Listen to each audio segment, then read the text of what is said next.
آج ہی میں ایک اور واقعہ بھی آپ لوگوں کے ساتھ ڈسکس کرتے ہیں حضرت طالوت علیہ السلام کا۔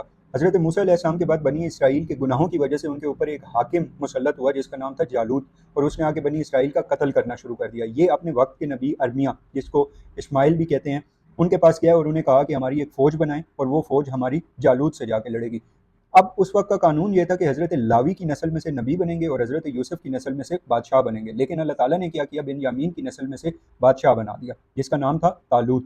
لوگوں نے کہا کہ ایک تو یہ غریب ہے، دوسرا یوسف علیہ السلام کی نسل میں سے نہیں ہے، تو اس لیے ہم اس کو نہیں اپنا بادشاہ مانیں گے، اور دوسرا نبی بھی یہ بن گئے۔ اب یہاں پہ واقعہ یہ ہوا کہ اللہ تعالیٰ نے یہ فرمایا کہ ہم علم میں اور طاقت کی بیس پہ اس کو بادشاہ بنا رہے ہیں۔ تو یہاں پہ ایک اصول تو سیدھا ہو گیا کہ بھائی جب بھی علم اور طاقت دو چیزیں اکٹھی ہوں گی تو بادشاہ وہی بنے گا۔ بے شک اسی لیے مولا علی کا فرمان بھی ہے کہ کفر کی سلطنت تو رہ سکتی ہے لیکن ظلم کی سلطنت نہیں رہ سکتی۔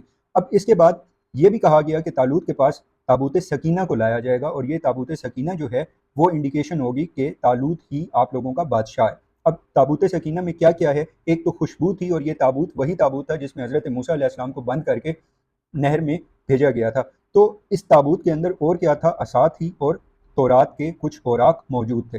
اب یہ تابوت اس کے بعد بنی اسرائیل والوں نے اپنے پاس رکھا ہوا ہوتا تھا، اس تابوت کو جنگوں میں درمیان میں رکھتے تھے۔ یہ تابوت اگر اس میں سے رونے کی آواز آتی تھی تو اس کا مطلب یہ تھا کہ بنی اسرائیل والے یہ جنگ جیت جائیں گے، لیکن اس کے بعد انہوں نے کیا کیا کہ اس تابوت کو بت خانے میں لے کے چلے گئے، اور وہاں سے پھر فرشتوں نے اس تابوت کو اٹھا لیا تھا، اور یہی تابوت کے بارے میں مشہور ہے کہ امام مہدی اس تابوت کو اور حضور پاک کی تلوار کو لے کے آئیں گے۔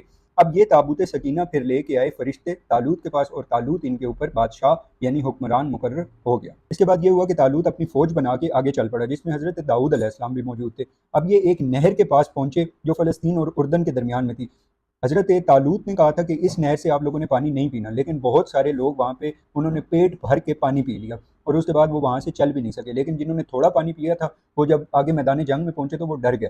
پیچھے جو بچے وہ صرف 313 تھے، یہ وہی 313 ہیں جن کا ذکر میں نے پہلے کیا تھا کہ ایکول ٹو 7 جا کے بنتا ہے۔ تو یہ چیز آپ نے اگر دیکھنی ہے تو پرانی ویڈیوز جا کے دیکھیے گا۔ اس کے بعد یہ 313 نے چونکہ پانی نہیں پیا ہوا تھا، انہوں نے جنگ کی تھی۔ اب سامنے سے آیا جالوت، جالوت کے ماتھے پہ ایک تاج تھا، تاج کے اوپر یاقوت کا پتھر تھا۔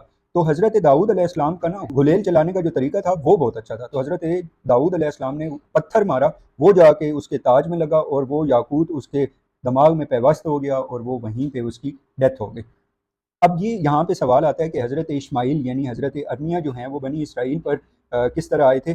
تو حضرت اسماعیل کے گھر والوں کے اوپر حملہ کیا گیا، ان میں ایک عورت بچی تھی جو حضرت اسماعیل کی والدہ محترمہ تھی، اور ادھر ہی سے حضرت اسماعیل پیدا ہوئے، اور پھر انہوں نے نبی بن کے بنی اسرائیل کی نصرت فرمائی۔